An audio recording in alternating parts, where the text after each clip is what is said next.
In the autumn of 1944, German officers across the Western Front faced a new problem. It wasn't tanks, shells, or even bombers. The problem was movement. The Americans just kept moving.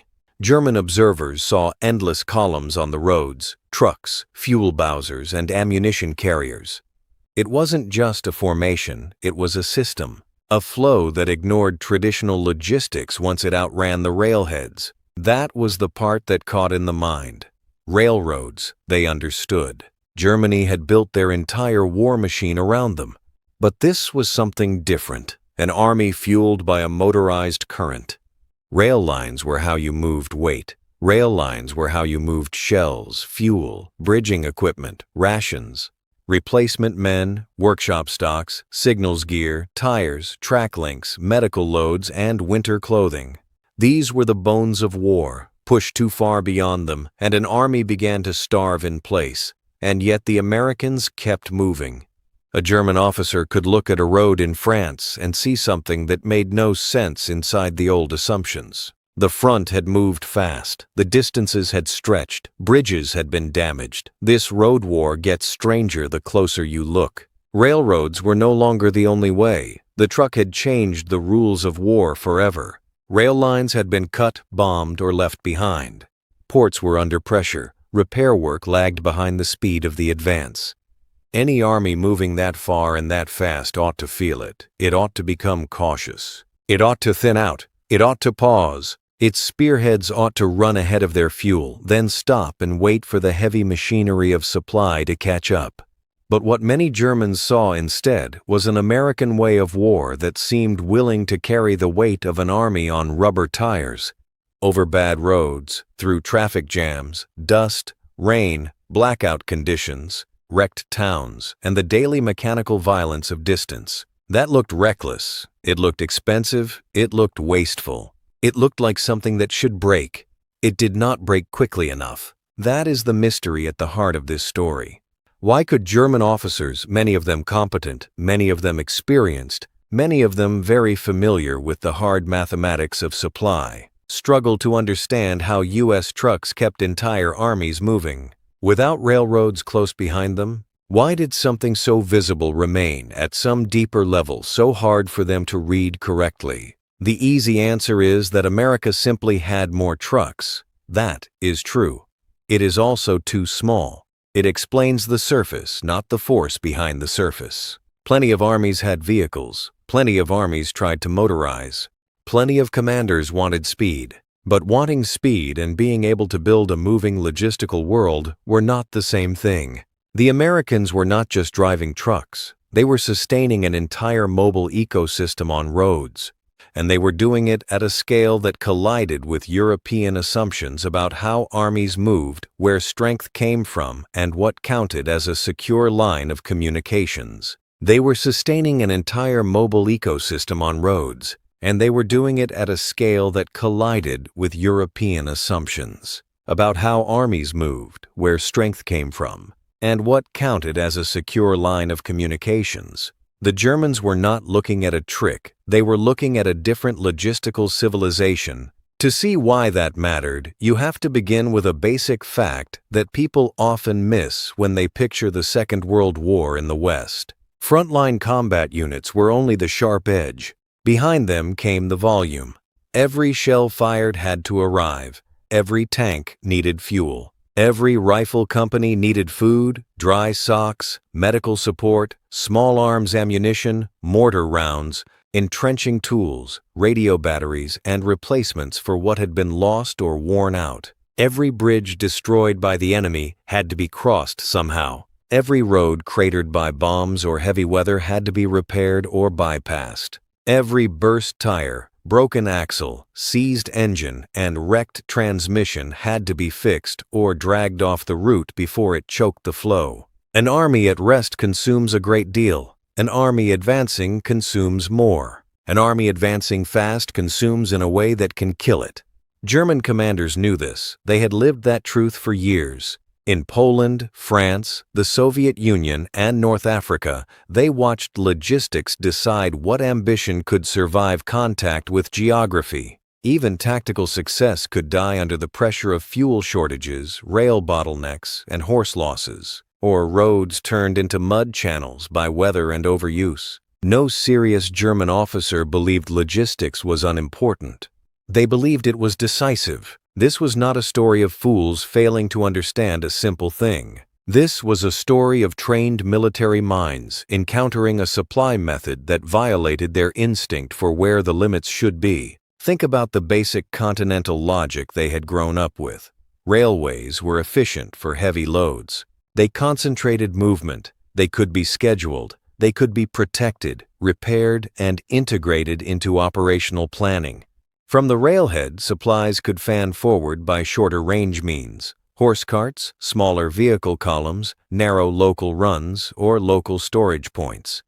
That was not just tradition. It was economy.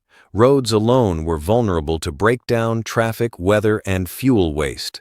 Put too much on them and they clogged, spread too much weight on trucks, and you burned fuel simply to move the fuel. That was the central curse of road-bound logistics.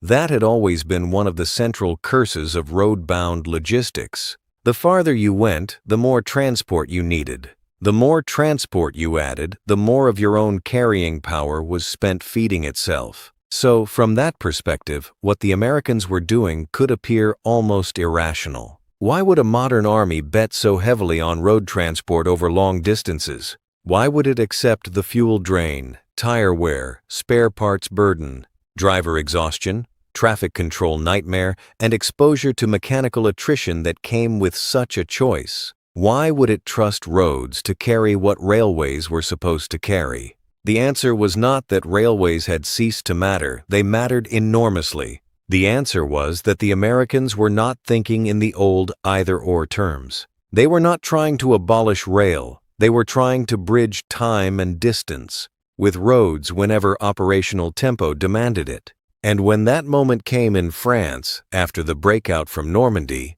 they were willing to spend transport, maintenance effort, manpower, fuel, and industrial depth at a rate many Germans found hard to imagine. Because Germany did not possess the same freedom to spend, that difference between a system that can spend heavily and a system trapped by scarcity matters more than it first appears. Scarcity trains the mind. It teaches caution, substitution, compromise, and respect for limits. That can sharpen military skill. It can also harden assumptions. Germany had long lived with a transport problem hidden inside its own operational brilliance. It loved speed in battle. It prized maneuver. It respected initiative. But beneath those ideas sat a logistical base far more fragile than the image of a fully mechanized modern war machine suggested. Large parts of the German army still depended on horses. Vehicle fleets were mixed and difficult to maintain. Fuel supplies were vulnerable and never comfortably abundant. Spare parts problems cut into readiness. Air attack worsened the strain. Rail dependence was not merely a preference. It was, to a large extent, a necessity shaped by what Germany could and could not sustain. Now compare that mental world to what German officers saw on the roads after the Allies broke out of Normandy. They saw American units rolling forward with what looked like endless redundancy. If one truck broke down, another took its place. If a route jammed, traffic control tried to force another current through. If distance chewed through tires and engines, maintenance echelons and replacement stocks existed to push the system onward. If the system wasted fuel, more fuel was demanded and moved. If road transport consumed itself in the act of transport, the Americans still had the industrial muscle to keep paying the price for longer. This did not look elegant. It looked brute force. But that word can mislead. Brute force suggests stupidity. There was plenty of improvisation, friction, and roughness in the American advance, but there was also structure. What German observers often saw first was quantity. What they did not always grasp quickly enough was the hidden discipline beneath quantity. That hidden discipline is one of the reasons this story matters. People hear the phrase, American logistics, and often imagine a mountain of stuff. More food, more fuel, more trucks, more shells, more uniforms, more replacement parts, more of everything. That picture is not wrong. It is incomplete. Quantity without organization is a pile. Quantity with route control, maintenance doctrine, standardization, repair capacity, and institutional patience becomes something else. It becomes a machine with momentum. And momentum in war is not a poetic word. It is a killer. Momentum lets one side choose. It lets one side exploit. It lets one side turn enemy hesitation into collapse. It lets one side press weakness before weakness has time to become a new line. This is why those trucks mattered so much. They were not only carrying supplies. They were carrying the very tempo of the war. That point was easy to miss from a distance because combat always draws the eye first.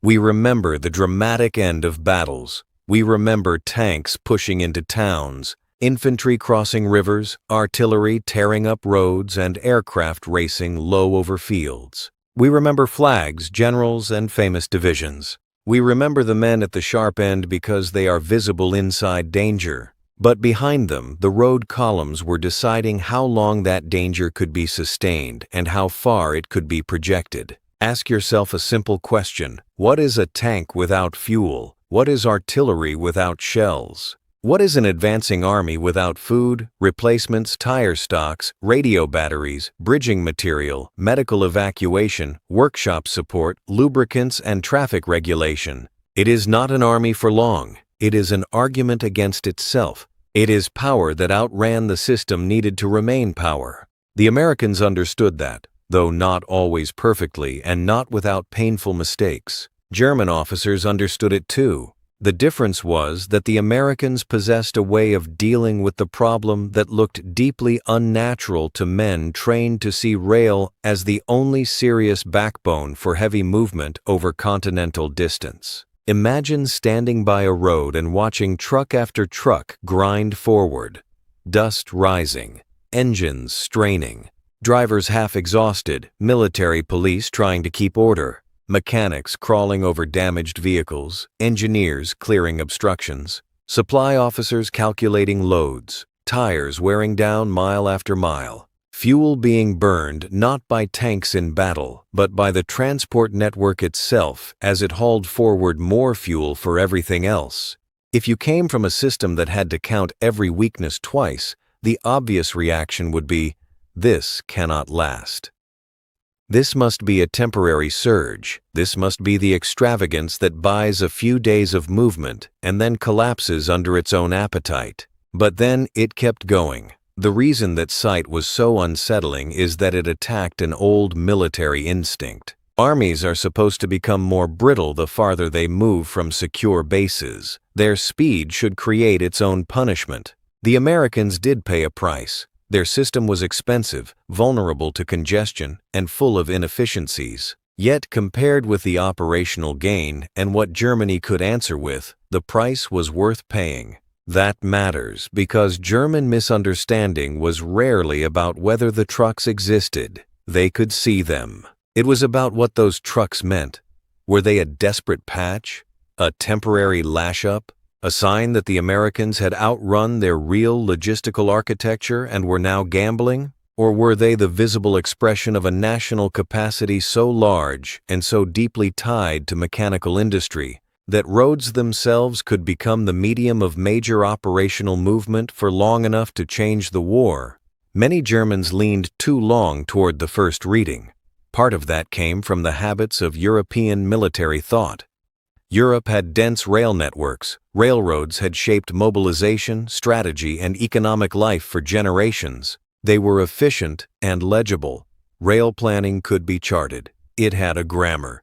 Timetables, loading points, railheads, transshipment, unloading zones, and repair priorities. All of this could be turned into a serious staff problem. Road transport, by contrast, could look looser, more exposed, more prone to the random cruelty of weather and breakdowns. Roads were essential, yes, but not usually where one expected to rest the full weight of a fast-moving continental campaign once the distances became severe. And that is why the American road empire was so hard to read properly in the moment. It was not elegant by old standards. It was not clean. It did not fit the neat picture of an army tethered firmly to rail infrastructure. It looked like overreach, but overreach is only fatal when the system behind it lacks the reserves to absorb strain. The American system, for all its flaws, had those reserves in a way Germany increasingly did not. There is another reason the Germans struggled with this. The American way of moving armies by truck did not separate cleanly into categories that older minds preferred. It was not merely transportation, it was transportation mixed with maintenance policy and industrial standardization, mixed with road discipline, engineering support, and command willingness to spend material abundance in exchange for speed. In other words, it was not a transport trick, it was a national method. And national methods are hard to grasp from the roadside. You can see a convoy. You cannot see all at once the factories behind it or the spare parts system behind it, the training pipeline behind it, the service culture behind it, and the mechanics behind it. The tires stacked in depots, the petroleum system, or the administrative routines that tell officers how much can be risked and replaced. You see the truck. You do not see the civilization required to make that truck one cell in a living network. That is why a German observer could make a partial judgment that was still wrong in the largest sense. He could say, correctly, that the Americans were putting enormous stress on roads. He could say correctly that road transport over long distance was fuel-hungry and mechanically punishing. He could say correctly that trucks were vulnerable to congestion, enemy attack, weather, driver fatigue, and simple wear. He could say correctly that rail remained more economical for bulk movement over distance. And still he could miss the central truth. The Americans did not need trucks to be perfect. They needed them to be good enough, in great enough numbers, supported by strong enough systems, for long enough to sustain the tempo of operations at a decisive moment. That phrase matters. Good enough, not beautiful, not flawless. Good enough to keep the offensive from hardening into a pause when pause would help Germany more than the Allies. Good enough to keep fuel, shells, and rations arriving while rail restoration lagged behind the speed of the front. Good enough to turn road traffic into time and time into pressure. Good enough to turn road traffic into time and time into pressure and pressure into opportunities German commanders had to meet with shrinking freedom. This is also why the story has a human side that matters just as much as the systems side. Those trucks were driven by men, maintained by men, loaded by men, directed by men, cleared off the road by men, fueled by men, protected by men, organized by staffs whose work was rarely glamorous and often forgotten. The road empire was not automatic. It was not self-moving. It was a laboring organism full of fatigue, impatience, improvisation, and relentless repetition. If you had seen only the vehicles, you had not seen the real thing at all. The real thing was a whole army behind the fighting army, one that existed to keep movement alive. And this is where the German mental picture began to fail. Germany, too, had skilled logistical officers. Germany, too, had men who understood movement and repair and discipline. But by late war, German choices were increasingly shaped not by what was theoretically possible, but by what scarcity allowed. Fuel scarcity, vehicle shortages, damage to transport networks, bombing, rail disruption, a mixed and aging fleet. Mechanical wear that could not be met by comfortable replacement. Horses still filling gaps a fully motorized army would rather not have. The gap between aspiration and capacity widened. Under those conditions, it became even easier to see American trucking power as excess, improvisation, or temporary advantage, rather than as the visible front edge of a deeper superiority. There is a quiet cruelty in that kind of superiority. It does not always look dramatic when you first meet it. It can look vulgar, too much metal, too many vehicles, too much fuel being burned, too many roads choked with traffic, too much noise, too much apparent waste. Yet inside war, the side that can afford apparent waste possesses something more dangerous than elegance. It possesses freedom. Freedom to reroute, freedom to replace, freedom to repair, freedom to spend tires and engines. Freedom to accept a bad ratio in the short term because the larger system can survive it. freedom to keep moving while the enemy assumes that movement must soon stop. That kind of freedom can be hard to recognize when you have lived too long inside limits. And by 1944, Germany had lived inside limits for a very long time. So, when German officers looked at American road traffic, they were confronting a wider fact about the war itself. The United States had turned industrial abundance into operational mobility. Not perfectly, not cheaply, not without friction, but effectively enough that roads could, for a critical span of time, carry the burden that conventional logic said should crush them. What they were seeing was not the absence of a logistical backbone. They were seeing a different backbone than the one they expected. This matters for another reason as well. Histories of war often flatter combat genius and understate maintenance. They love the decisive decision, the sudden breakthrough, the dramatic turn. They are less eager to dwell on tire wear, route regulation, axle failure, tonnage tables, repair schedules, and fuel allocations. Yet any officer worth listening to knew that all the brave language in the world could be killed by a road system that stopped working. A staff that moved supplies badly could strangle a tactically gifted force. A staff that moved them well could make ordinary troops look almost unstoppable for a time. That is why the trucks must be brought back into the story, not as background noise but as part of the central drama. The Germans understood the drama of supply. What they struggled with was the scale and style of the American answer to it. They kept trying, in effect, to read a new language with an older grammar, and that is the heart of Part 1. The Americans kept armies moving on roads at a scale that looked too heavy, too expensive, too exposed, too mechanically fragile to sustain. The Germans could see the phenomenon, but many of them did not immediately grasp its true meaning, because they were judging it through a rail-centered worldview shaped by scarcity, economy, and the hard lessons of continental war as they had lived it. Soon that misunderstanding would collide with a harsher reality. Once the Allies broke out of Normandy, the map itself began to stretch the problem. Distances increased brutally. The front outran prepared supply arrangements. Rail restoration could not instantly match the speed of the advance. Ports, roads, fuel stocks, drivers, maintenance teams, and traffic control all came under pressure at once. At that point, the road system would have to prove whether it was only a dangerous burst of extravagance, or the operating method of a nation that had learned how to spend machinery, manpower, and petroleum in exchange for time. That test was coming fast, and once it arrived, the roads of France would begin to show what American logistics really was. When the Allied armies burst out of Normandy and began racing across France, the crisis that followed looked simple on the surface. The front was moving too fast. The ports were too far behind. The rail lines had been wrecked by bombing, sabotage, battle damage, and retreat. Bridges were damaged. Rolling stock was limited. Track restoration took time. The armies at the sharp end were suddenly much farther from the beachheads and depots that had fed them in the first weeks after the landings. So the Americans did what everyone remembers. They put more trucks on the roads. That is the surface memory. But if you stop there, you miss the real answer.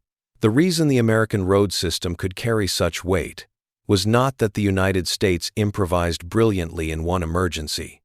It was that the United States had spent decades building the habits, industries, assumptions, and mechanical depth that made such an emergency survivable. The trucks were not a miracle that appeared in 1944. They were the visible expression of a much older national condition. And that is where German understanding often lagged. German officers could admire American scale. They could be stunned by it. They could complain about it. They could even analyze pieces of it. But many of them were still trying to interpret what they saw in the language of immediate transport. More vehicles, more fuel, more cargo space, more road movement. They did not always see, at least not quickly enough, that the truck columns were only the moving edge of a whole industrial and administrative world standing behind them. To understand that, you have to go far from the roads of France and start with a country that had spent generations becoming a machine society. Long before the United States entered the war, American life had already been shaped by distance, roads, automotive culture, industrial interchangeability, and the practical habits of mechanical abundance. The nation was large. Distances were often punishing. Rural life, commerce, construction, and transport had all pushed Americans toward engines, spare parts, repair knowledge, and the everyday expectation that machines should be maintained, replaced, and used hard. The American relationship to transport was not just military, it was social. Civilian trucking, automotive production, petroleum distribution, road building, farm machinery, engine servicing, and the culture of keeping things running had already sunk deep into the economy. That matters because armies do not fall from the sky. They are built out of the strengths, weaknesses, and instincts of the societies behind them. A nation with a giant automobile industry does not merely produce vehicles, it produces a way of thinking about vehicles. It produces factories that understand volume. It produces workers who understand engines. It produces parts suppliers, tire makers, lubricant systems, machine tools, transport networks, mechanics, drivers, depot routines, habits of replacement, and a practical faith that mobility can be industrialized. Germany had engineers of enormous talent. Germany built excellent weapons. Germany understood the technical side of mechanized war very well. But understanding machines and living inside a broad machine civilization are not quite the same thing. The Americans had something larger than technical skill. They had a whole economy that knew how to produce, feed, fuel, repair, and normalize mass motor transport. That is one reason the American Army could accept levels of vehicular wear and tear that would have been much harder for Germany to absorb. In war, a truck is not just a truck, it is tires, axles, filters, spark plugs, gaskets, bearings, fuel pumps, brake parts, radiators, lubricants, recovery chains, workshop tools, trained mechanics, replacement engines, administrative tracking, warehousing, packaging, distribution, inventory visibility, transport priority, documentation. Men who know which part fits which model and how long the repair should take if the right stock is available. An army that cannot sustain those supporting pieces does not possess motorization in the full sense. It possesses temporary motion. The United States came to the war with an extraordinary advantage in that supporting world. That did not mean everything was easy. It did not mean the American Army was naturally perfect at logistics. Large organizations make mistakes. Equipment still breaks. Drivers still tire out. Roads still choke. Officers still argue over priorities. Units still hoard. Depots still misjudge demand. Even rich systems suffer shortages when the map changes too fast. But in the American case, the margin for recovery was wider. A bad day did not immediately become a fatal wound. This is where the German reading often became distorted by necessity. Germany, too, motorized important parts of its military. It used trucks, staff cars, half-tracks, motorcycles, and many specialized vehicles. It valued speed. It understood maneuver. It knew that modern war demanded mobility. But much of German mobility remained selective. It was concentrated where the military thought it mattered most, while the broader army still leaned heavily on horses and railways. That selective motorization was not simply a doctrinal choice. It was tied to economic reality, industrial limitation, fuel problems, and the burden of fighting a major continental war without the same material cushion the United States possessed. The result was that Germany often approached motor transport as something precious, finite, and hard to keep standardized under battlefield conditions. The Americans approached it, not carelessly, but with a different mental base. They could spend engines, tires, and trucks because they expected industry to keep feeding the system. Germany often had to preserve them because replacements were scarcer, the fleet was more mixed, and the margin for loss was thinner. That difference in mentality matters more than it first seems. The side that must conserve transport tends to design around limits. The side that can replace transport tends to design around throughput. Throughput is one of the key words in this story. Not elegance, not economy in the narrow sense. Throughput. How much can pass through the system, how fast, under how much stress, with how much friction, and for how long before the whole network starts to fail. The American answer was not always tidy, but it was massive. The American Army, backed by the American economy, became very good at pushing astonishing quantities of materiel through a complicated moving network, then repairing the network while it was still in motion. That required more than production. It required standardization. Standardization is not glamorous. It does not look heroic, but it wins wars in ways the eye rarely sees. If an army uses too many different models of trucks, engines, tires, and components, the spare parts system becomes a maze. Mechanics need broader knowledge. Depots need more varied stocks. Recovery and repair become slower. Every vehicle class brings its own burden. The American military, drawing on an industrial economy that excelled at large-scale production, had a major advantage in reducing that chaos. It could field huge numbers of vehicles in forms that were easier to maintain, easier to supply, and easier to understand administratively. Compare that with the German problem. Germany relied not only on domestic production but also on captured vehicles, adapted equipment, and a fleet diversity that became harder to manage as the war widened. Different makes, different parts, different maintenance demands, different fuel needs, different wear patterns. Under ideal conditions, that is a headache. Under late-war strain, it becomes a quiet killer. A truck parked for want of one hard-to-find part is not a dramatic battlefield loss.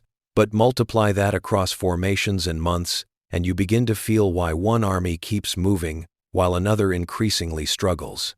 This is one reason German officers could observe American road transport and still fail to understand its deeper logic. They saw volume. What they did not always see was how much of that volume rested on simplification, repeatability, and mechanical familiarity.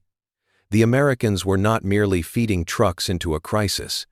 They were feeding a maintenance culture into a crisis. That phrase deserves attention. Maintenance, culture. It sounds dry, but it is close to the center of the whole matter. Some armies treat maintenance as a supporting chore. Others, especially those shaped by industrial abundance, learn to treat it as one of the central arts of war. The American Army increasingly fell into the second category. Vehicles had service schedules. Workshops existed in depth. Recovery assets mattered. Spare parts channels mattered. The military expected that equipment would be used heavily and would therefore need structured attention. This does not mean every unit maintained everything perfectly. No army does. It means the institution itself understood maintenance as an organized system rather than as a desperate afterthought. That is an enormous difference. A truck on a road is only useful if it remains a truck tomorrow. The deeper your transport network extends, the more repair capacity becomes part of combat power. A vehicle that can be returned to service quickly is not just repaired metal, it is restored movement. It is restored ammunition flow, restored fuel flow, restored food, restored artillery fire, restored tempo. Every time an American workshop returned a vehicle to service, it was doing more than mechanical work. It was preserving the Army's operational heartbeat. And the Americans did not merely have workshops, they had the broad industrial training base that made workshops more effective. Civilian mechanics became military mechanics. Men grew up around engines, farm equipment, trucks, garages, industrial tools, and machine repair. This was not universal, and it should not be romanticized, but as a national pattern it mattered. In a highly motorized society, the transition from civilian machine familiarity to military maintenance is easier to build. Petroleum is another part of the system. German observers could not reduce to mere numbers. Fuel is often spoken about as though it were one item among many. In practice, it is the atmosphere modern armies breathe. Without it, movement dies, recovery dies, generators die, tank warfare shrinks, air power contracts, artillery mobility weakens. Supply itself loses its own transport muscle. The Americans came from an oil-rich power with huge refining and distribution capability. Germany did not. Germany's fuel problem was not a late accident. It was one of the structural anxieties of the entire war. Synthetic fuel programs, captured stocks, imports, rationing, allocation struggles, and vulnerability to bombing all haunted German planning. That shapes the mind as much as it shapes the map. If your system lives under recurring fuel pressure, you learn to treat motor transport with caution. Every extra mile becomes a question. Every detour has a cost. every traffic jam becomes an accusation. Every truck burned in non-combat movement can feel like a small strategic wound. But if your industrial and petroleum base is stronger, you can make a different bargain.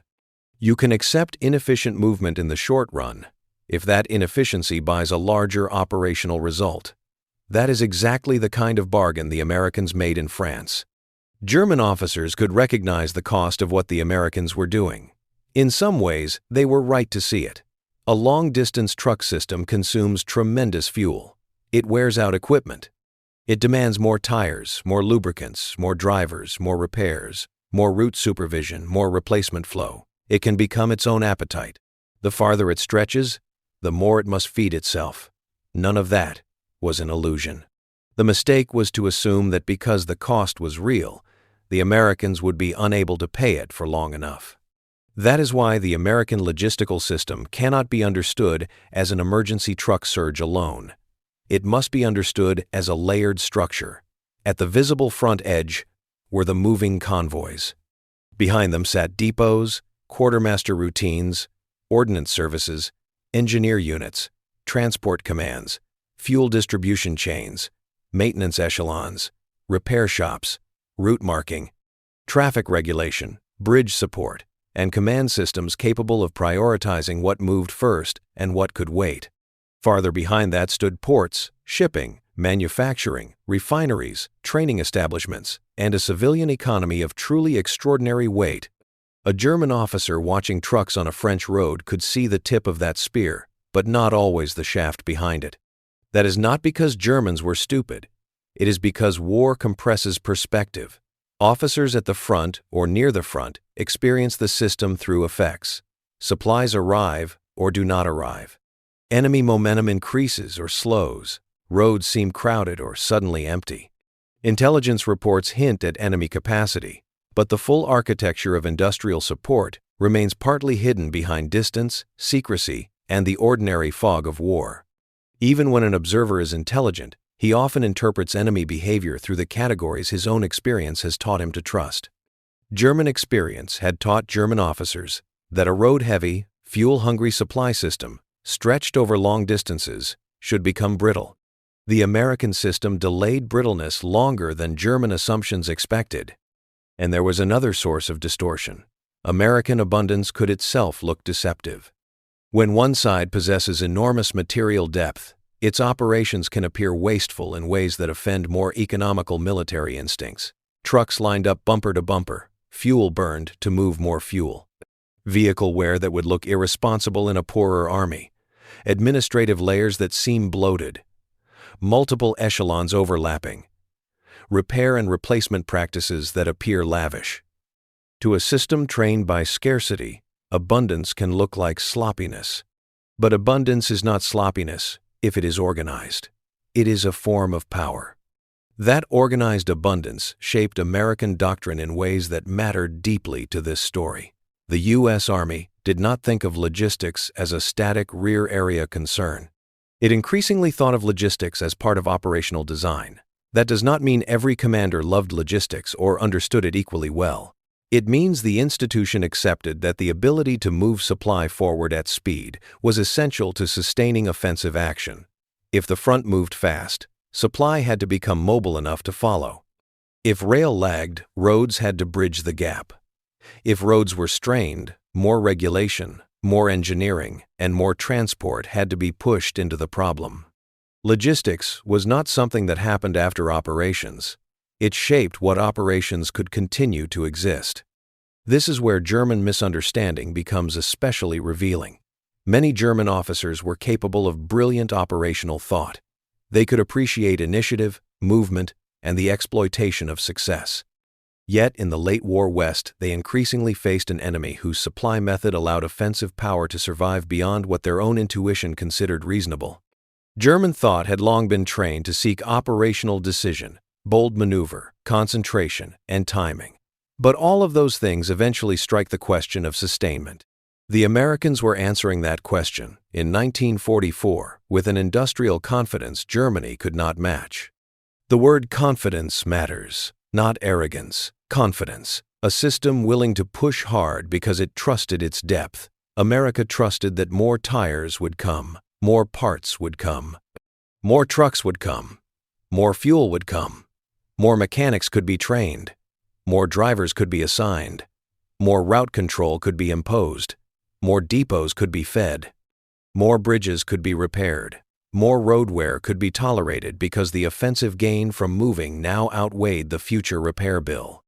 Germany increasingly lived in the opposite world. Future repair bills had a way of arriving with no money to pay them.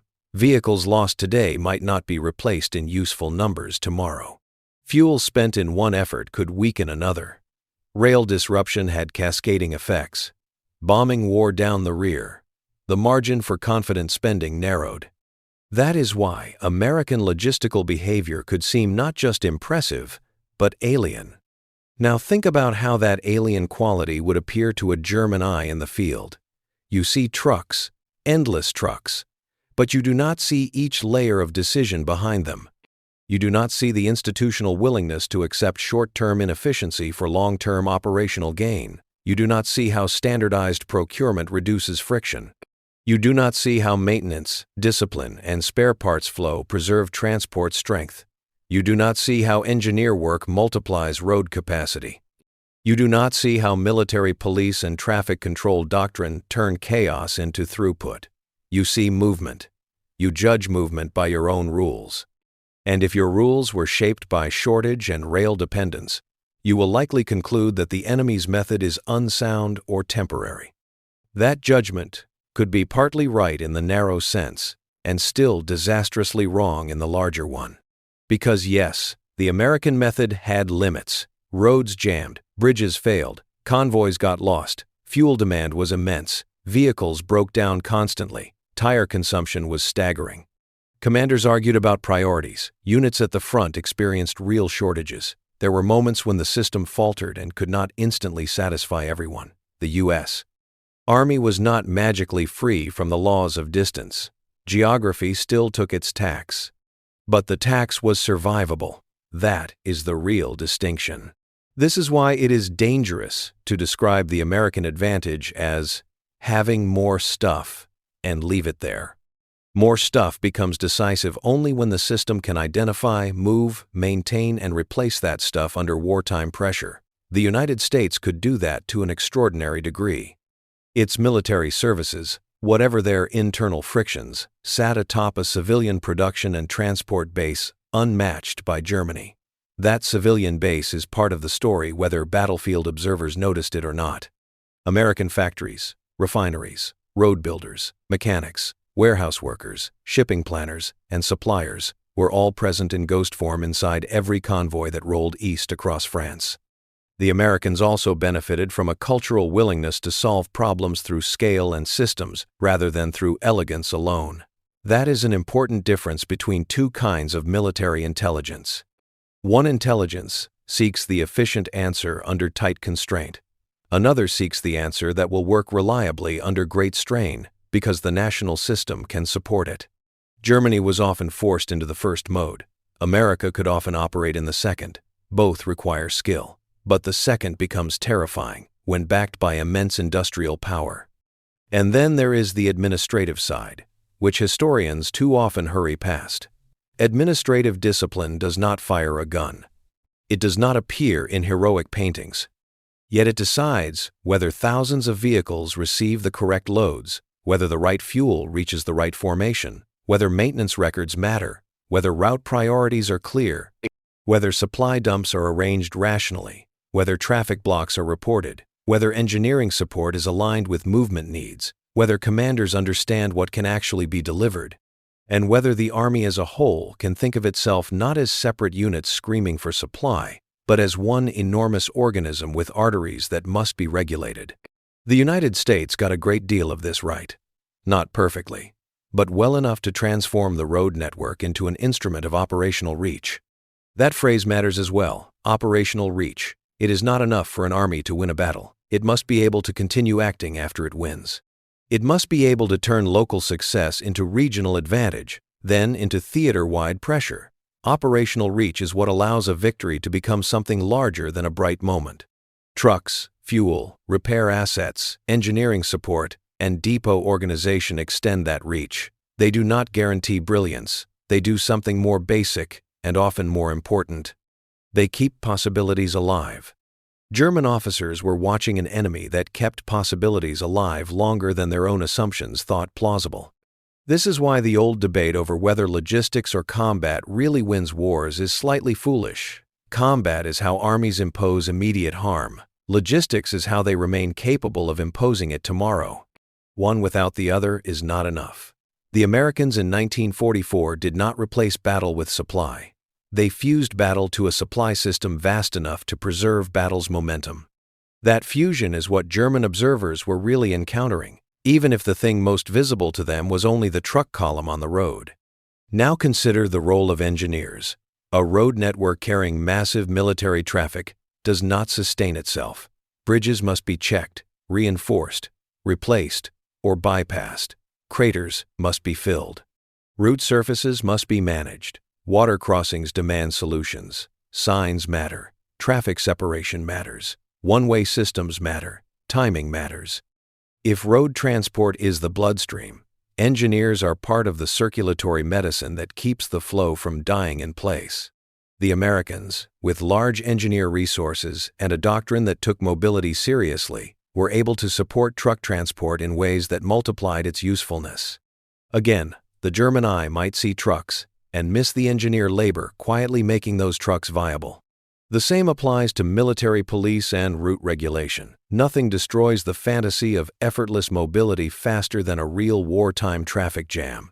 A road full of trucks, tanks, ambulances, artillery tractors, bridge units, repair vehicles, stragglers, refugees, and units trying to move in opposite directions can become a monument to paralysis. So if an army wishes to trust roads heavily, it must create rules, priorities, directional flows, controlled routes, checkpoints, enforcement, reporting. Otherwise, volume becomes self-defeating. The Americans learned, often through hard experience, how much traffic discipline mattered.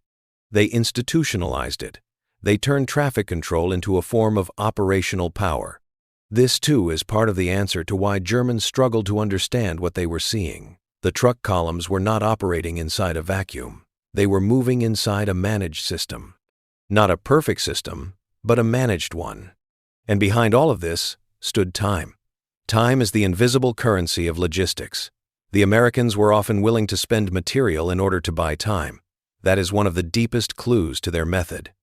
If a road-heavy system consumed extra fuel, wore out extra tires, and battered extra engines, but bought weeks of continued operational pressure before rail restoration fully caught up, that could be an excellent bargain.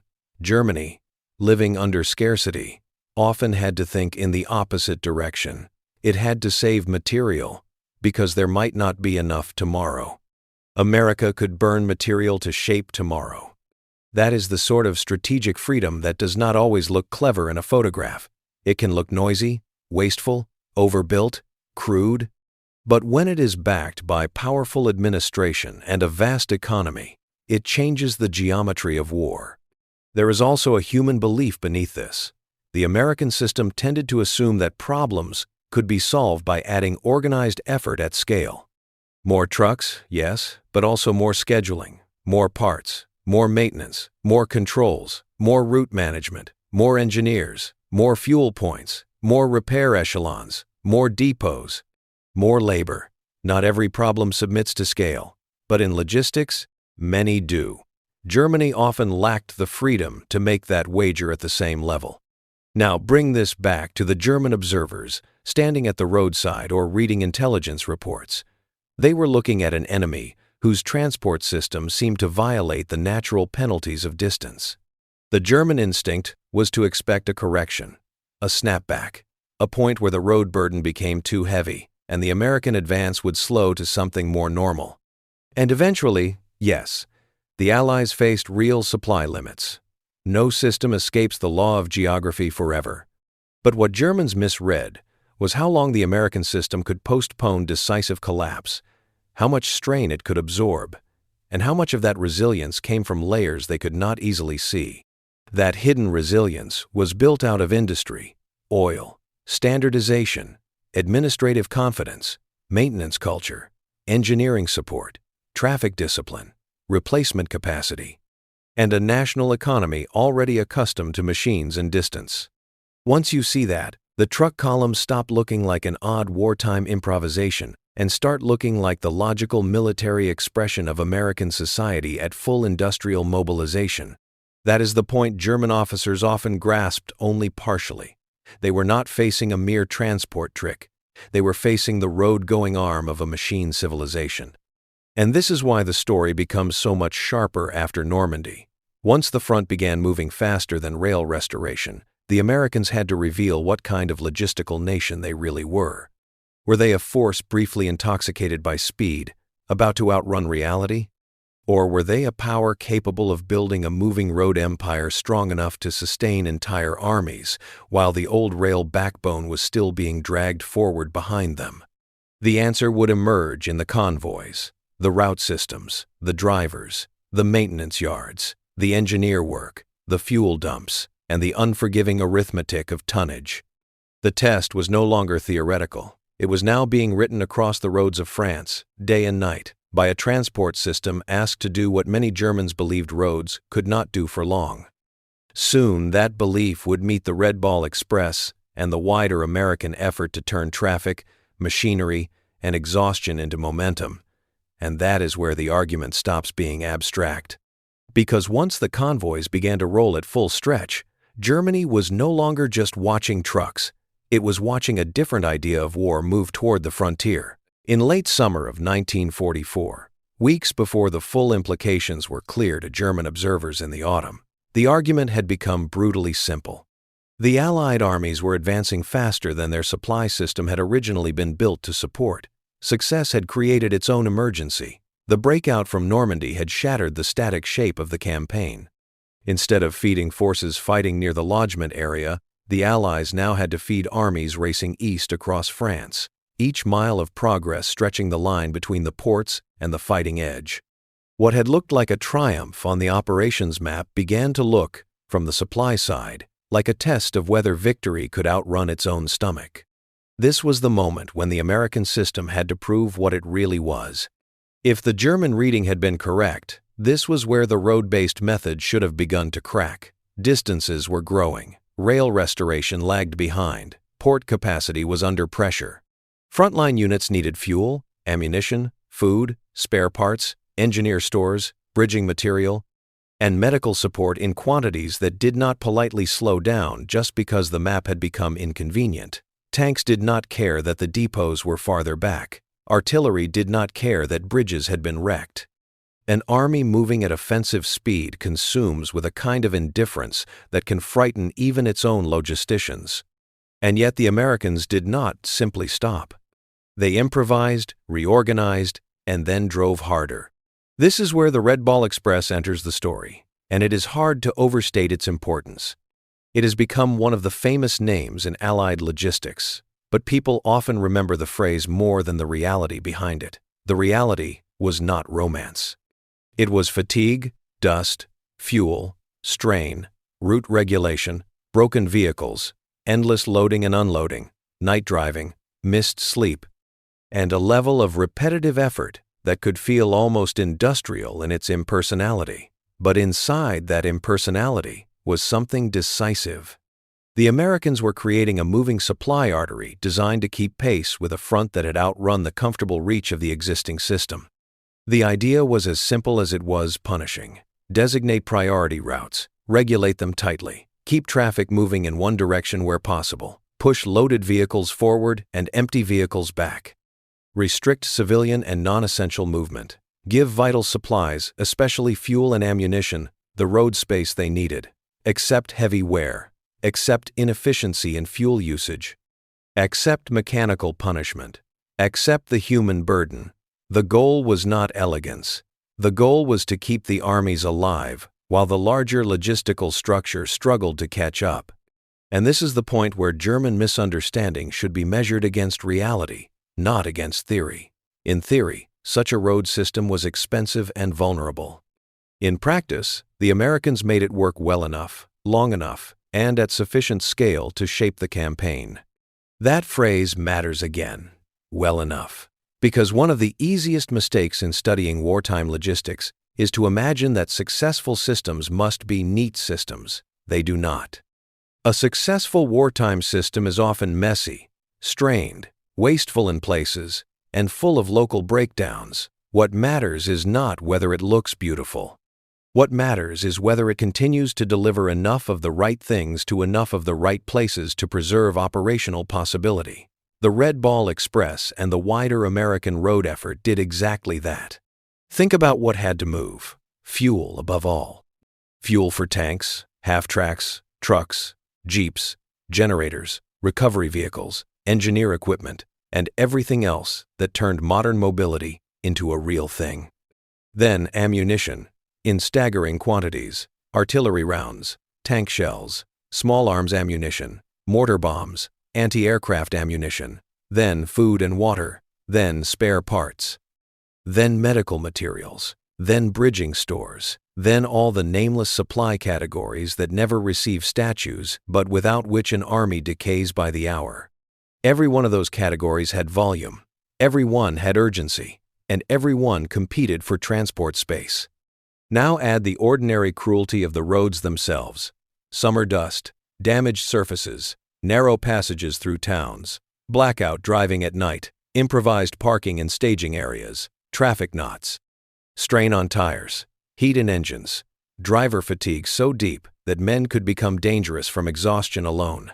One disabled truck, on the wrong segment of road, could trigger delay far beyond its own size. Mechanical failure was not a side note. It was a daily enemy. So was confusion. So was overloading. So was simple human wear. Yet the trucks kept coming.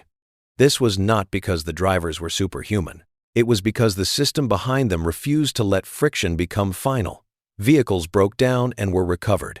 Traffic problems emerged and were managed. Routes were regulated. Priorities were enforced. More vehicles were drawn in. More fuel was allocated. More labor was committed. If a given measure was ugly but useful, it was accepted. That willingness to push organized effort into the problem is one of the deepest signatures of American war-making in this period. The response to logistical stress was not usually to conclude that the problem was impossible. It was to ask how much more transport, more control, more maintenance, more engineering, and more administrative intensity had to be forced into the network to keep it going. Germany, looking on, could see the movement. It could see the weight. It could see the road dependence. It could see the strain. But it could not replicate the answer. That is the point that turns admiration into alarm. Because if the enemy is doing something costly and imperfect, but you cannot reproduce it, then the cost and imperfection matter less than the fact that he is still moving and you are not. The human side of the Red Ball Express also matters for a reason that goes beyond sentiment. A very large share of the burden fell on Black American soldiers, many of whom served in transportation units under segregation, carrying a task essential to the survival of the Allied advance. While receiving far less of the glory attached to combat arms, they drove long hours under exhausting conditions. They kept loads moving when delay could ripple outward into operational slowdown. They were part of one of the clearest examples in the war of men doing indispensable work without being treated in proportion to its significance. That fact belongs in the center of the story, not at its margin. Because when we say the Americans kept armies moving by truck, we should be honest about what that means. It means people drove those roads until their bodies and nerves were nearly used up. It means mechanics worked on wrecked and broken vehicles again and again.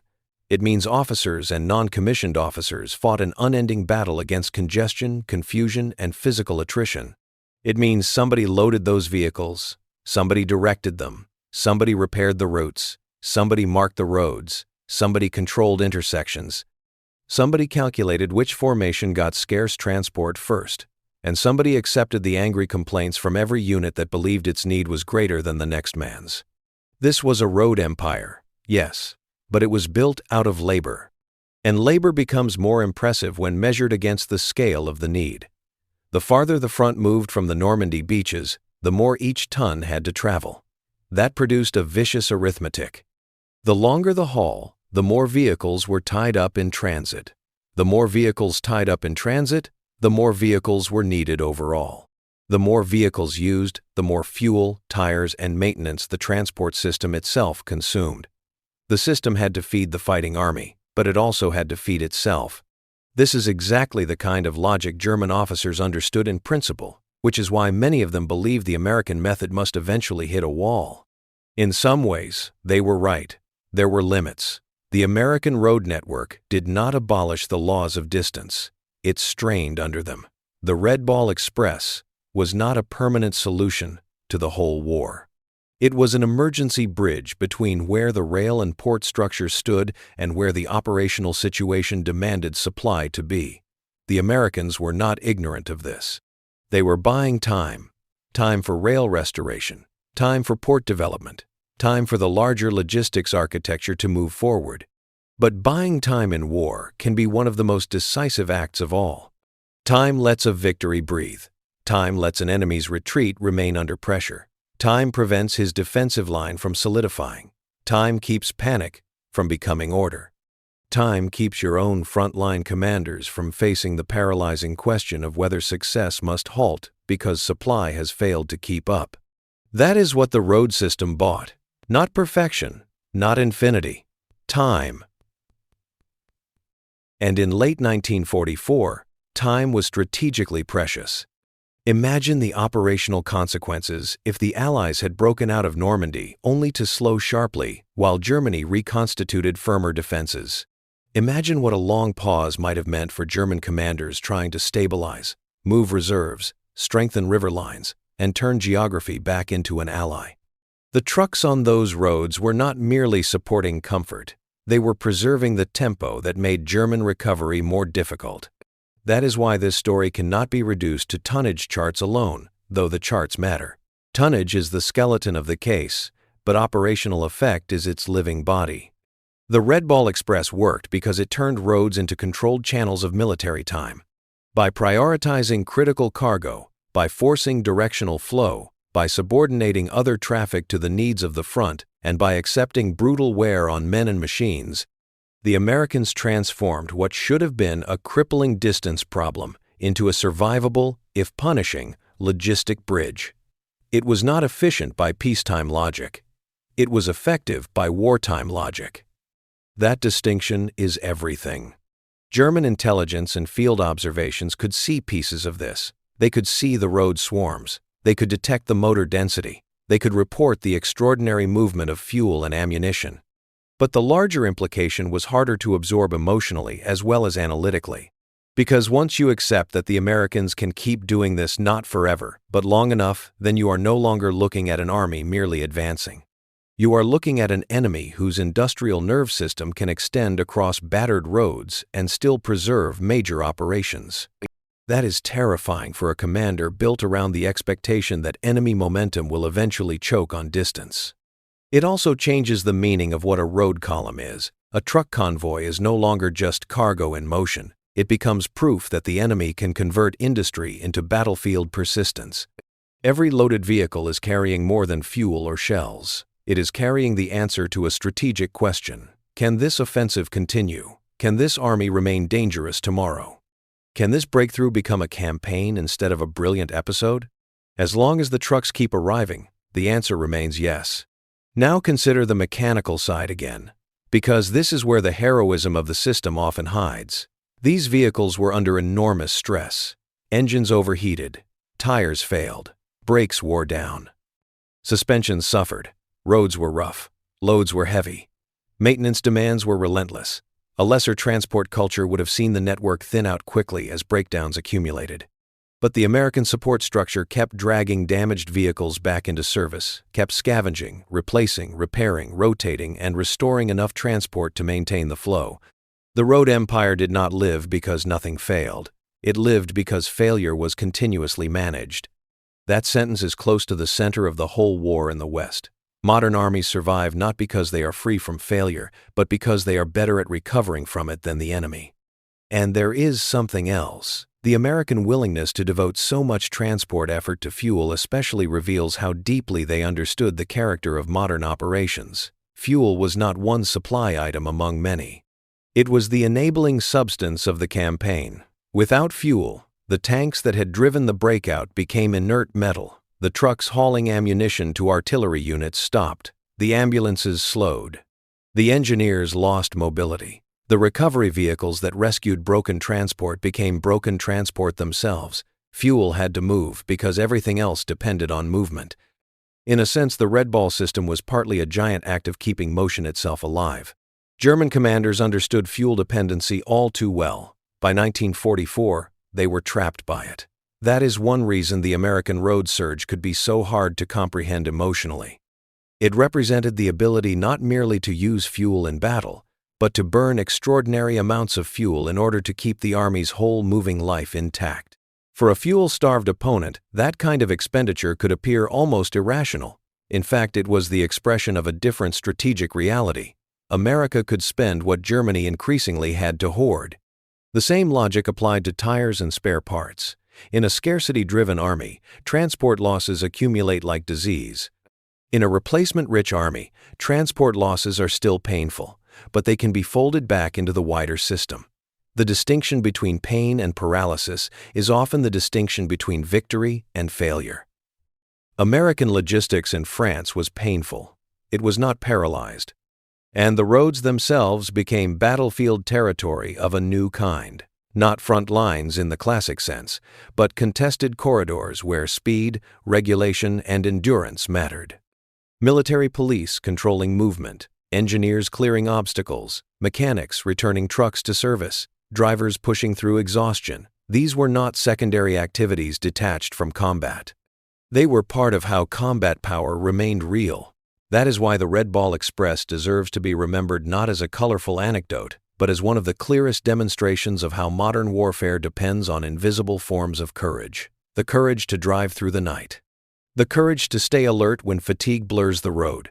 The courage to keep repairing under pressure. The courage to work without glamour, while whole armies depend on whether you do your job one more time. If you had heard of the Red Ball Express before this story, ask yourself what you pictured. A famous route? A convoy slogan? A logistics footnote? Or a temporary road-made bloodstream without which the Allied advance might have slowed at the worst possible moment? Because that is what it really was. This is also where the German inability to think this way becomes clearer. German logistics culture, for all its competence in many areas, lived under harsher material ceilings. It could not simply decide to throw equivalent transport depth into the problem. It could not manufacture the same spare parts comfort. It could not burn fuel with the same strategic ease. It could not standardize away the same amount of friction. It could not lean on the same civilian automotive base. So even when German officers recognized the American solution, recognition was not the same as internal comprehension. They could describe it, they could report it, they could even admire its scale. But to truly understand it, they would have had to imagine a national system fundamentally unlike their own. And that is difficult in war. You tend to assume the enemy lives under versions of your own constraints. The Americans did not. One more point matters. The road network worked not in isolation, but in tension, with a larger logistics structure behind it. The Americans were restoring railways, improving ports, expanding depots, and trying to reduce the burden that emergency long-haul trucking had imposed. The truck system was a bridge, not a kingdom meant to stand alone forever. But that makes its success more impressive, not less. It was never supposed to be an ideal permanent architecture. It was a temporary answer, asked to carry an impossible load at the exact moment when failure would have had operational consequences out of all proportion to the appearance of the problem. And it carried that load. Not cleanly, not endlessly, but decisively enough. This is why the road empire of late 1944 should be seen as one of the clearest proofs that American power in Europe was not just tactical, not just numerical, and not just industrial in the abstract. It was industrial power translated into rolling operational endurance.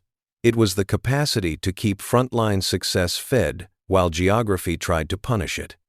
For Germany, that was a serious warning. Because once an enemy proves he can survive the distance problem longer than you expected, the meaning of every retreat changes. It means you may not get the pause you need. It means the line behind the next river may not have time to harden. It means the enemy's pursuit may remain dangerous longer than your planning model allows. It means your hope that his own advance will cripple him becomes less trustworthy. The roads of France began teaching that lesson with every convoy.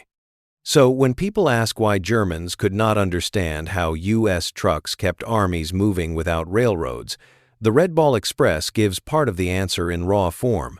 The Germans were not blind to the trucks. They were blind, or half-blind, to the size of the system behind the trucks and to the willingness of the United States to spend men, machines, tires, fuel, and administrative effort at extraordinary scale in order to preserve momentum. The trucks were not replacing rail forever.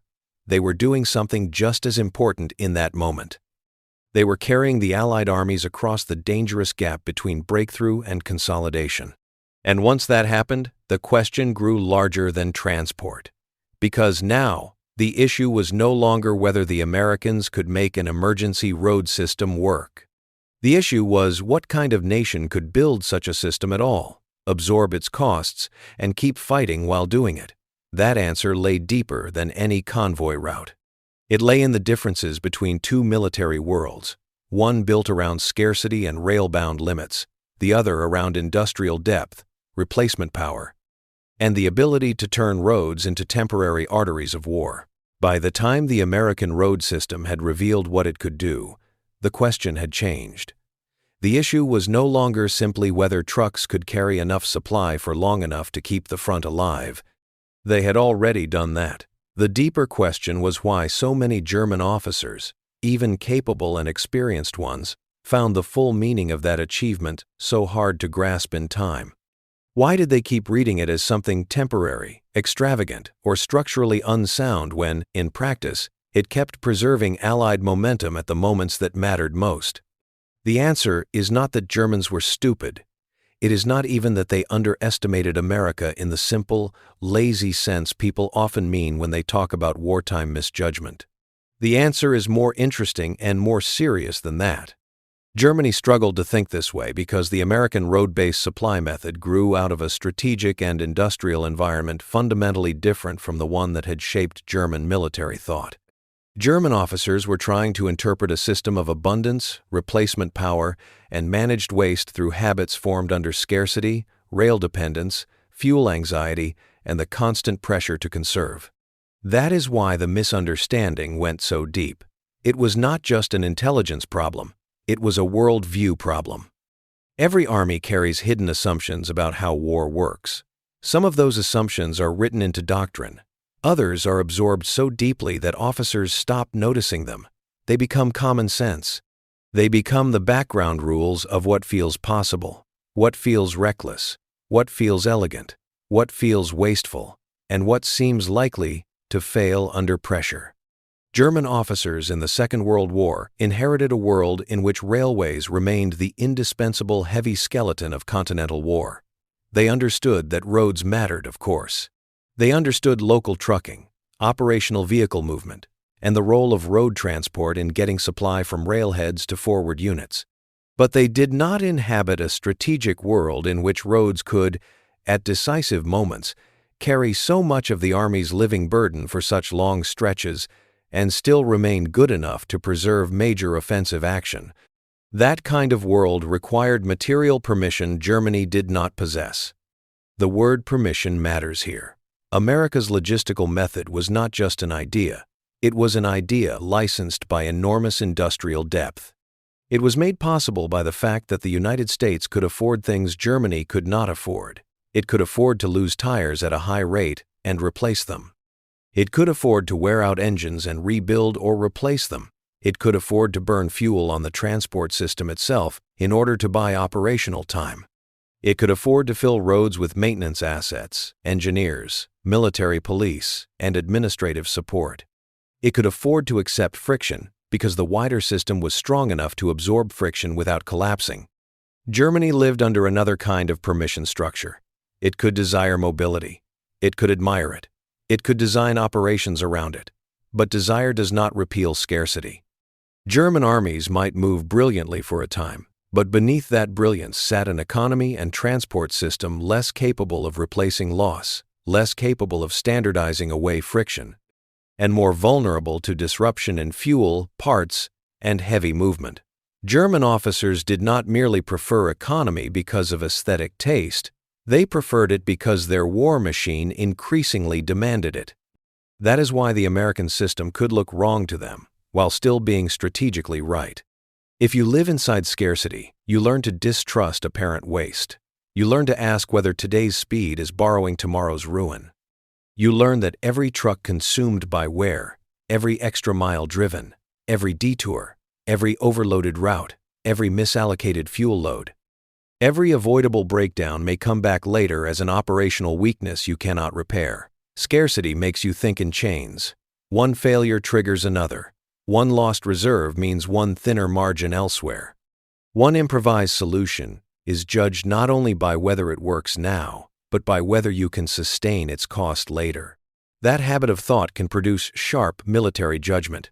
It can also become a kind of prison when the enemy lives inside abundance. Because abundance changes the calculus. It allows a command system to tolerate forms of strain that scarcity-trained minds instinctively reject. The Americans could accept what looked like waste because their real metric was not local efficiency, but preserved momentum.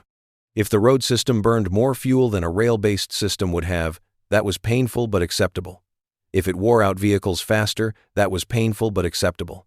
If the system looked clumsy by old staff standards, that was painful but acceptable. The question was not whether the method was ideal in theory. The question was whether it could sustain the advance until the larger logistical architecture caught up. Again and again, the answer was yes. And that yes carried consequences far beyond transport. Because once you understand that the American road system was not merely a technical feat but a strategic choice made possible by industrial confidence, a larger truth appears. The Americans were not simply better at moving supply along roads. They were expressing a whole philosophy of power. They were saying, in effect, that modern war at scale could be fought not only through clever maneuver and tactical skill, but through the deliberate conversion of national abundance into operational freedom. Not free from friction, not free from cost, but free in the deeper sense that matters most in war. Free to continue acting when the enemy expects you to slow down. That kind of freedom is hard to overstate. Freedom to choose routes, freedom to accept attrition in machines, freedom to run long vehicle columns, freedom to repair heavily, freedom to push the front while the rear is still being reorganized, freedom to carry inefficiency because the national system can shoulder it, freedom, above all, to preserve tempo. Tempo is the part of war that officers feel in their bones, even when they describe it with other words. Tempo is the difference between a retreat that becomes a stabilized line and a retreat that remains under pressure. It is the difference between a breakthrough that hardens into pause and a breakthrough that continues to create opportunities. It is the difference between the enemy having time to gather himself and the enemy being forced to answer one crisis before he has solved the previous one. The American truck system was a tempo machine, and that is why German misunderstanding mattered so much. Because if you keep expecting the enemy's momentum to collapse under its own logistical burden, you may keep making plans based on a pause that never comes soon enough. You may expect geography to save you. You may expect distance to do what your own forces can no longer do. You may trust that the offensive will culminate, because every offensive ought to culminate, and offensives do culminate. But the exact moment of culmination is everything. If the enemy can push that moment farther out than you believed, then your defensive timing becomes wrong. Reserves arrive too late. Lines are organized under greater pressure. Withdrawals become more dangerous. Opportunities to seal a front evaporate. This is one reason why logistics is never merely administrative. It shapes operational truth. It determines not only what an army can do, but when it can stop doing it, and under what conditions. German officers understood that in theory. What they struggled to understand was how far American industrialism could move the boundary of culmination. And now another important point must be made.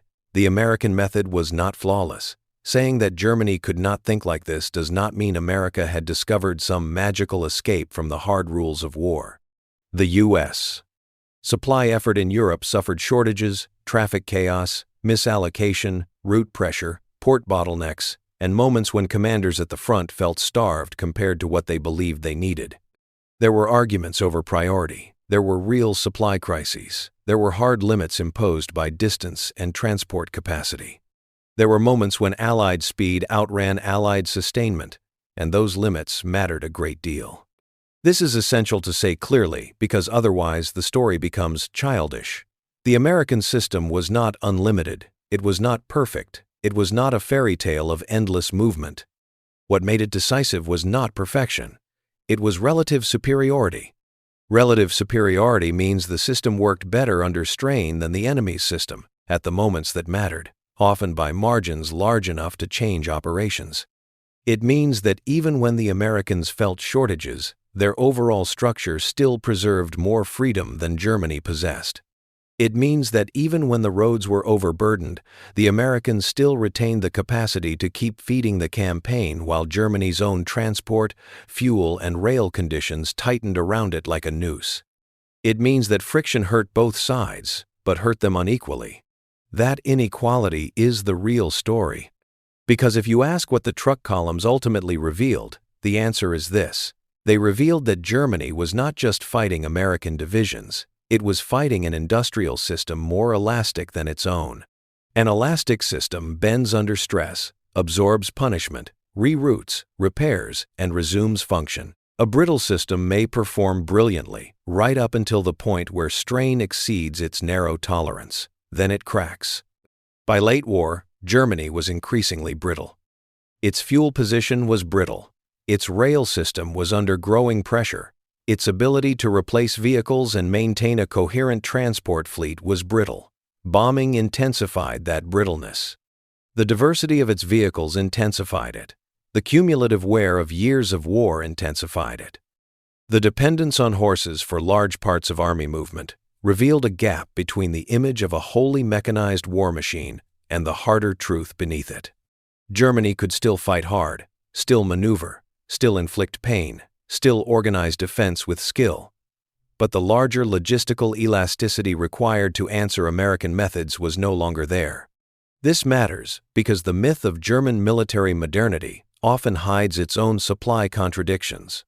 German formations could be tactically formidable, sometimes operationally brilliant, and still rest on a logistical foundation far less modern, far less motorized, and far less sustainable than popular memory suggests. There is a tendency in some war stories to imagine Germany as a fully mechanical power, facing slower, clumsier opponents. The Western Campaign of 1944 destroys that illusion in a very practical way. One side increasingly struggled with scarcity, transport fragility, and shrinking freedom. The other side, for all its own disorder and friction, could pour enough organized power into the problem to remain dangerous beyond what old assumptions thought reasonable. That is the larger meaning of the American truck columns. They were not simply hauling supplies, they were exposing a change in the nature of military power. In earlier eras, operational movement was often tightly bound to fixed infrastructure, local forage, and narrower physical limits. Railways transformed that equation, but also fixed thinking in certain ways. Heavy war over distance became closely associated with rail capacity. That association was rational. Rail was efficient. Rail was powerful. Rail remained indispensable. Yet by 1944, American industry, petroleum wealth, automotive culture, and logistical administration had created another possibility. Not a replacement for rail in the long term, but a temporary road-based extension of strategic movement powerful enough to keep continental operations alive through critical phases. Germany could witness this possibility, but not inhabit it. That is an important distinction. Armies understand best what they can imagine themselves doing. They can analyze the enemy's method from the outside, but true comprehension requires more than observation. It requires the ability to place that method inside one's own mental map of what war can be. Germany's mental map had been built under different material conditions. Even when German officers recognized American scale, they often interpreted it as exceptional excess, not as the natural wartime form of a different kind of industrial civilization. That phrase, industrial civilization, is not too large for this story. In fact, it may be the right size. Because the American road system only makes full sense when seen as the military expression of a broader society shaped by mass production, oil, highways, trucks, machine familiarity, repair culture, and the administrative handling of vast quantities.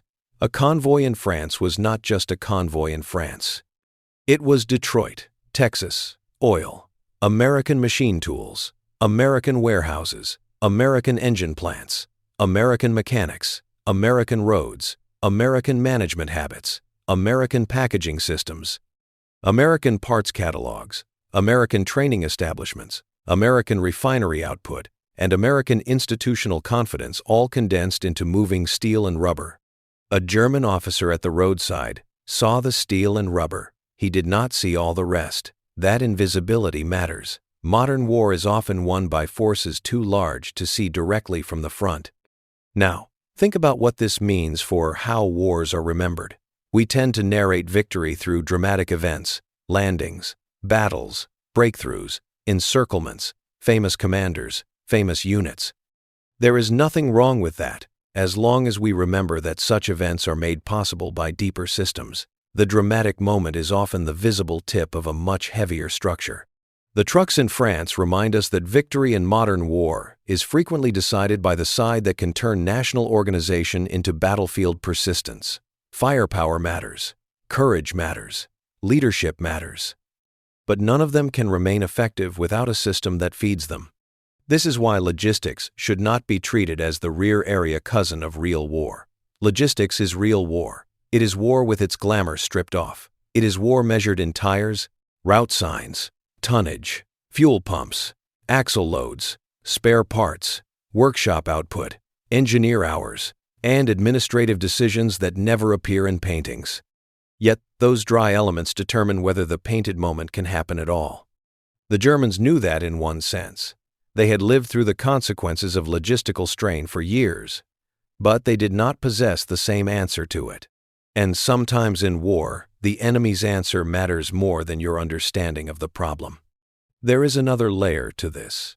German operational culture often prized sharp concentration, decisive action, and the exploitation of fleeting opportunities. At its best, it could be dazzling, but such a culture may also be tempted to think of logistics as the support mechanism that enables decisive battle, rather than as one of the central engines that decides what kind of battle can even exist. The American road system in Europe suggests something slightly different. It suggests that in industrial war, logistics is not merely the servant of operations. It is part of operations. It defines the shape, speed, and survivability of operations. It determines the radius within which bravery and tactical skill remain meaningful. And that is where the title of this story finds its true answer. Why couldn't Germans understand how U.S. trucks kept armies moving without railroads? Because they were asking the wrong question. The mystery was not, in the end, how trucks alone could replace railroads. They could not permanently. The real question was how the United States could combine trucks, maintenance, petroleum, engineers, route control, industrial replacement, and command willingness to spend material at scale in order to bridge the dangerous interval before the full rail and port system caught up. Germany kept trying to evaluate the trucks as though the trucks were the whole system. They were only the moving face of the system. This is the difference between seeing a tool and seeing a civilization. Once that distinction is clear, the whole story sharpens. The Americans did not defeat the distance problem in some absolute sense. They managed it better. They bought time with machines, labor, fuel, and organization. They pushed the culmination point farther out. They preserved offensive possibilities that Germany hoped geography would erase. They accepted stress because they could survive stress. They kept fighting while bearing logistical burdens that a different kind of army would have found impossible. And Germany watched, understood part of what it was seeing, but not enough of the whole. This explains something else that is worth saying plainly. The war in Western Europe by 1944 was not only a contest of battlefield courage or tactical imagination, it was also a contest between systems of national power. German military culture had long admired skill, speed, and the art of command. The Americans brought those qualities too, but they brought something else at overwhelming scale: the ability to industrialize endurance. The truck columns on the roads of France were among the clearest signs of that fact.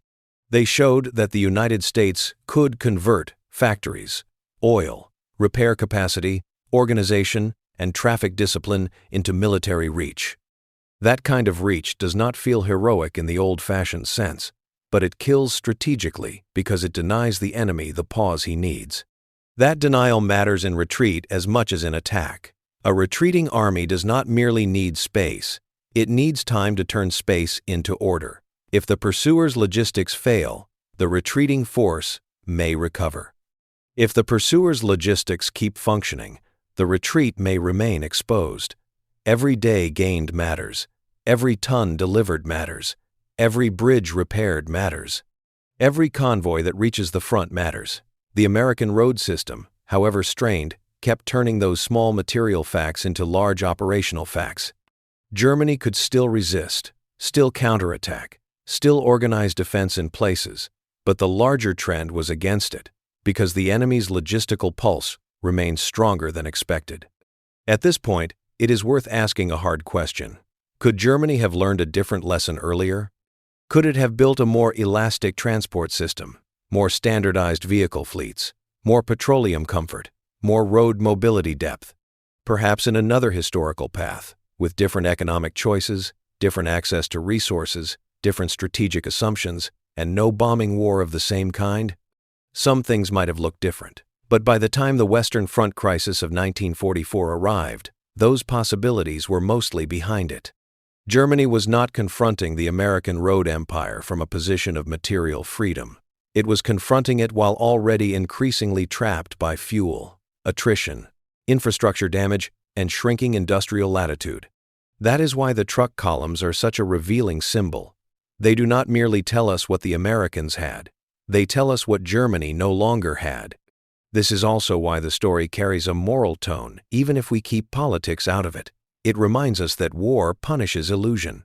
A military culture can admire boldness, but if its boldness rests on a weaker material base than the enemy's, then eventually reality begins to collect payment. It may not do so at once. Tactical skill can postpone judgment. Leadership can delay it. Courage can dignify the delay. But sooner or later, war asks whether the system behind the front can continue. In the West, by late 1944, the answer for the Americans was often yes, longer than German expectations allowed. For Germany, the range of yes kept shrinking. That is one reason the American truck system matters historically, beyond its own immediate function. It marks a turning point in how modern war should be understood. It shows that the decisive question is not only whether a nation can make weapons, but whether it can keep an army moving at speed under enormous strain, restore its mobility after wear, and preserve offensive choice while the map keeps stretching. The trucks mattered because they were proof that America could do that. And the Germans mattered because their puzzled reaction helps us see how unusual that achievement really was. If even trained enemy officers, men fully aware of the tyranny of logistics, could struggle to fully internalize what they were witnessing, then the scale of the American method must have been extraordinary indeed. There is another common misunderstanding that should be corrected here. Sometimes people treat logistics as the boring answer, the answer that spoils the romance of military history. As though saying, "it came down to supply," somehow drains life from the story.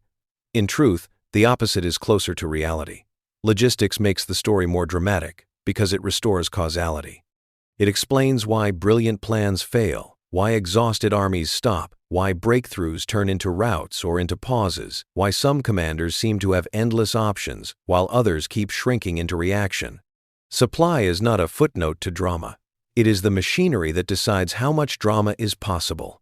The road columns of the American advance were dramatic in exactly that way. They looked mundane only if you ignored what they meant. In reality, They were one of the most important moving battles of the campaign. Not battles in the narrow sense of exchanging fire, but battles against time, distance, wear, and the self-consuming appetite of mechanized war. Every convoy was part of that struggle. Every repaired truck was part of it. Every route sign, every traffic checkpoint, every fuel dump, every mechanic lying beneath a filthy chassis with tools in hand was part of it. If you remember that, the story changes. The truck columns stop being background. They become one of the front lines of victory. And that front line helps explain the larger fate of the war in the West. Germany did not lose because of one thing. No serious war is that simple. It lost through the cumulative interaction of battlefield defeat, air attack, strategic overreach, industrial inferiority, fuel weakness, attrition, and the mounting inability to answer enemies whose material power kept expanding. The American road system sits inside that larger picture as one vivid proof that Germany was now fighting a scale of organized power it could neither fully imitate nor confidently outlast. So, in the end, what did those trucks mean? They meant that the United States had found a way to turn roads into temporary arteries of strategic movement. They meant that abundance, when disciplined and organized, could look like chaos from the outside, while functioning like strength from within. They meant that the old European expectation that heavy war over distance must remain tightly tethered to restored rail capacity was being bent by a new kind of industrial mobility. They meant that Germany's own assumptions about when and how an offensive should stall were no longer reliable.